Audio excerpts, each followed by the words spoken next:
संभला मेरे हजरात, आप कोई बहुत बड़ा काम मंसूबा हाथ में लेने के लिए जोश व खरोश में आए हुए हैं, बहुत बड़ा काम, बहुत बड़ा मंसूबा, और उसके लिए आप बड़े जोश व खरोश में आए हुए हैं। अल्लाह आपको कामयाब करे। लेकिन इसके साथ साथ मंसूबे का आप सोच रहे हैं, लेकिन जो अच्छा मौका आया हुआ है वो आपके हाथ से स्लिप कर जाएगा। अच्छा, आप ज़रा ख्याल रखिए, ये अच्छा मौका आपके हाथ से निकलना नहीं चाहिए। आप बहुत तेज़ हैं कारोबारी अंदाज हिसाब से, तो ये मौका जो आ रहा है, मुझे उम्मीद है आप इसे हाथ से नहीं जाने देंगे। प्लानट ये कह रहे हैं कि ये मौका आप ज़ाया कर देंगे, लेकिन प्लानट ये भी कह रहे हैं कि इस मौके के बाद एक और अच्छा मौका आने वाला है। अच्छा, तो आप उसे ज़रूर फ़ायदा उठाएंगे।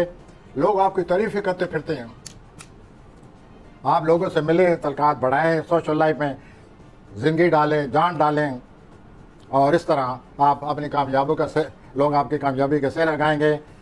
आप लोगों के मसाइल भी हल करते नज़र आते हैं। आने वाले 7 महीनों में आपकी माली सूरत हाल बहुत बढ़ जाएगी। अच्छा। और आप कोई शराकत इख्तियार करेंगे जिससे आपको बहुत ज़्यादा फ़ायदा होगा। और इस हफ्ते वक्ती तौर पर